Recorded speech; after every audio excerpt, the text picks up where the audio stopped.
Someone in your life right now hates you, and you've already felt it. You just convinced yourself you were wrong. That discomfort after a conversation, that heaviness when they enter a room. Your body already knew. Your mind talked you out of it. Here's the truth nobody says out loud. Some people don't need a reason. Your progress is enough. Your confidence is enough. Simply existing at your level triggers people who haven't faced themselves, and they will never admit it. They hide inside normal behavior, words that sound fine, actions that seem harmless, patterns so precise and so quiet that most people spend years absorbing the damage without ever identifying the source. What you're about to see are the exact behavioral signatures of people carrying silent hatred.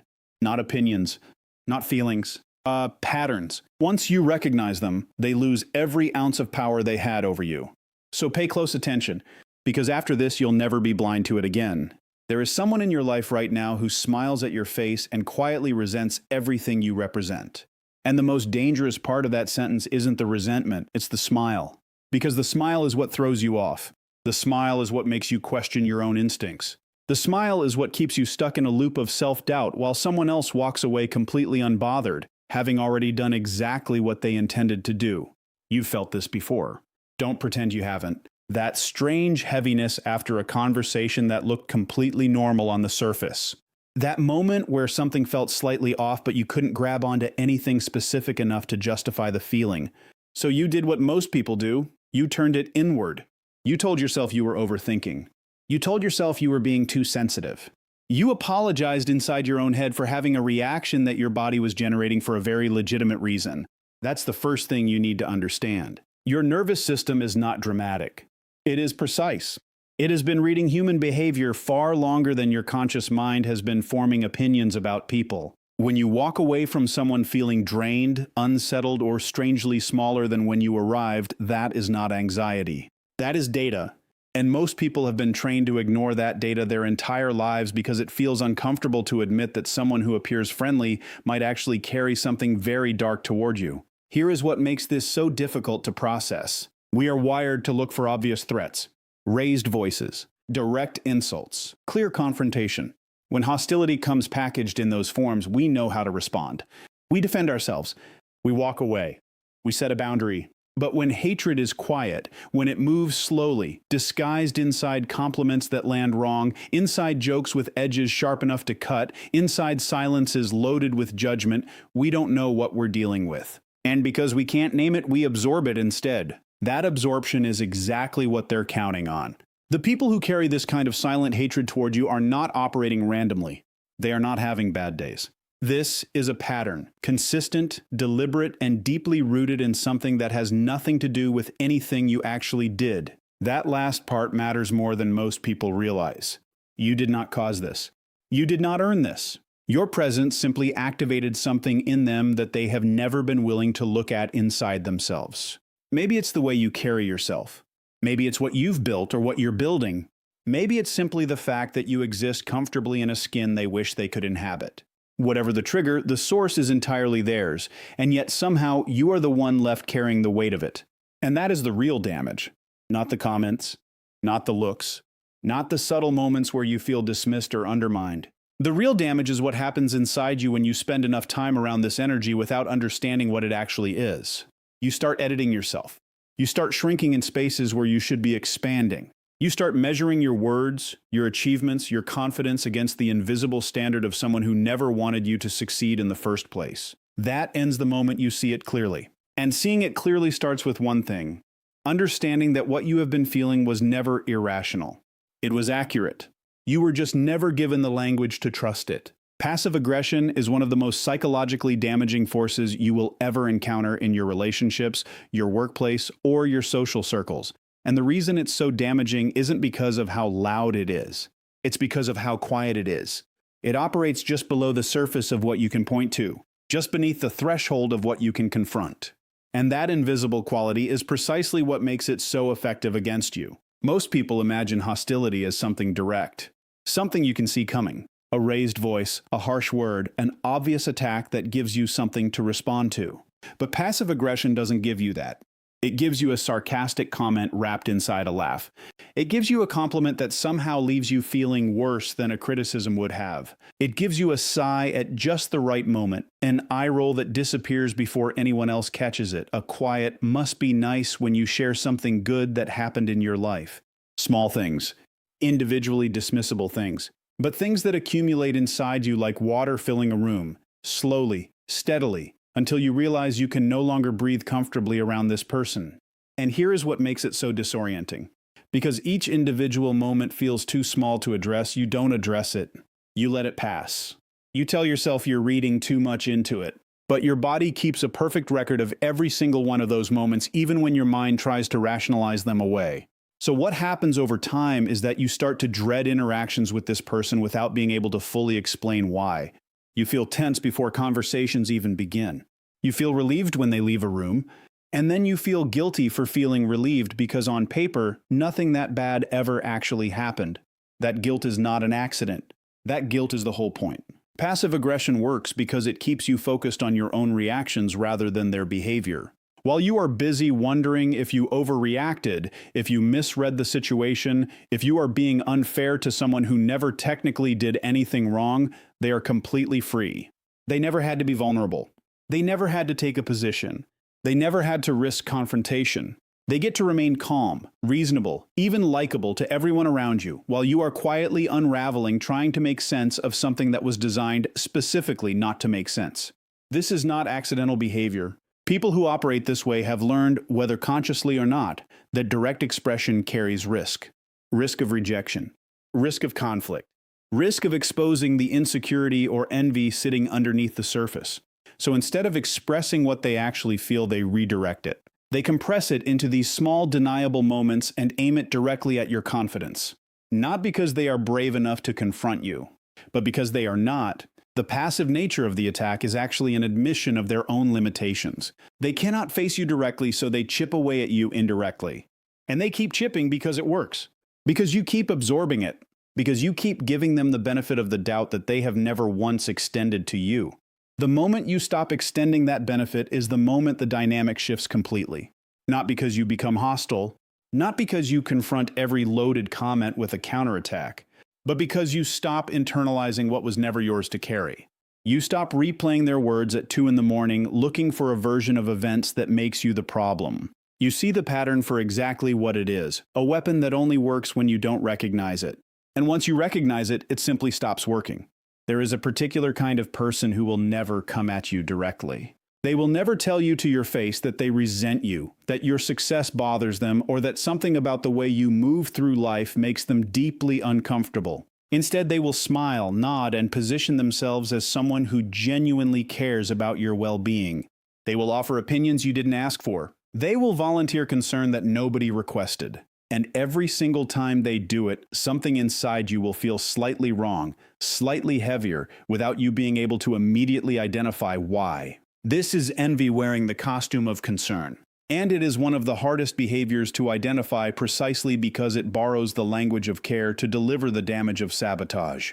It usually starts subtly. A question disguised as support. Are you sure that's the right move for you?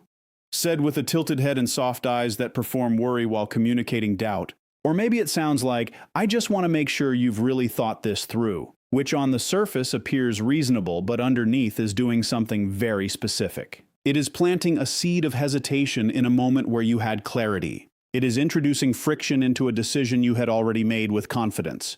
And the timing is never accidental. These comments arrive precisely when you are moving forward, when you are growing, when something in your life is working. That is not coincidence. That is the behavior of someone who cannot comfortably watch you win. What makes this pattern particularly difficult to confront is that it wears a socially acceptable face. Concern is supposed to be a good thing. Advice is supposed to be helpful. And so when someone frames their envy inside those containers, you don't just receive the doubt they're sending, you also feel guilty for questioning their intentions. You think to yourself, maybe they really do care. Maybe I'm being paranoid. Maybe I should listen. And in that moment of second guessing, they have accomplished exactly what they set out to accomplish. They have made you smaller without ever having to admit they wanted you smaller. Pay attention to the pattern over time because that is where the truth lives. One question is a question. One moment of concern is concern. But when every conversation about your progress ends with you feeling less certain than when it started, that is not guidance. That is erosion. When someone consistently responds to your wins with warnings, to your excitement with caution, to your growth with carefully worded skepticism, the accumulation of those moments tells you something that any individual moment might hide. They are not invested in your success. They are invested in managing their own discomfort with it. And that discomfort is real for them. It is not imagined. When someone hasn't done the internal work of building genuine confidence in themselves, watching someone else operate with that confidence becomes almost unbearable. They cannot celebrate what they cannot access inside themselves. So they reach for the next available tool, the performance of concern, because it lets them interfere with your momentum while maintaining the appearance of someone who simply cares deeply. You do not owe that performance your belief. You do not have to accept disguised envy as legitimate input into your decisions, your confidence, or your sense of direction. The moment you learn to feel the difference between advice that expands you and advice that quietly contracts you, between concern that opens doors and concern that slowly closes them, you develop a filter that protects everything you are building from people who smile while hoping you stop. There is a form of control so sophisticated, so carefully constructed, that most people never recognize it while it is actively happening to them. They only feel the aftermath. The exhaustion after a conversation that seemed normal. The anxiety that arrives without an obvious source. The guilt that settles into your chest over something you cannot fully articulate. And because you cannot point to a specific moment, a specific word, a specific action that caused all of that, you do what most people do. You turn it inward. You assume the problem is yours. You start wondering what is wrong with you rather than questioning what is wrong with the dynamic you just walked out of. That is emotional manipulation working exactly as designed. Unlike passive aggression, which chips at you through small deniable moments, emotional manipulation goes deeper. It doesn't just affect your mood in the moment.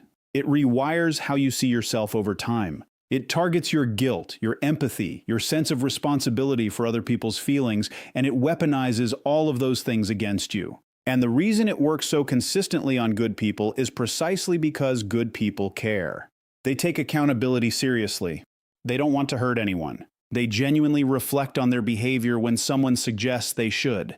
Those are beautiful qualities. And someone who operates through emotional manipulation will identify every single one of them and use them as entry points. It usually begins with a comment or a question that seems innocent on the surface but carries a specific emotional charge underneath. Something like, "I just don't understand why you would do it that way." Said not to open a conversation but to open a wound. Or, "I thought I could trust you." Delivered without any specific violation being named, which is intentional because a vague accusation is far more destabilizing than a specific one. A specific accusation gives you something to address. A vague one leaves you searching through your own memory trying to find what you did wrong, which keeps your mind occupied, keeps you off balance, and keeps the focus entirely away from them. That redirection of focus is the entire architecture of the behavior. While you are mentally replaying every recent interaction trying to locate your mistake, they are completely unbothered. They are not reflecting. They are not troubled. They created a reaction in you, and now they are simply watching it run. And to anyone observing from the outside, they appear calm, measured, even reasonable, while you appear reactive, anxious, or overly emotional, which is exactly the version of events they need everyone to believe. Notice also what this does to your body over time. You start feeling a low level of anxiety before interactions with this person that you cannot fully explain. You find yourself rehearsing conversations in advance, carefully choosing words, trying to preemptively neutralize conflict that you sense coming without knowing why. You walk on eggshells that you cannot see but can somehow feel beneath every step. And after spending time with them, you feel drained in a way that goes beyond normal tiredness. That is not a personality clash.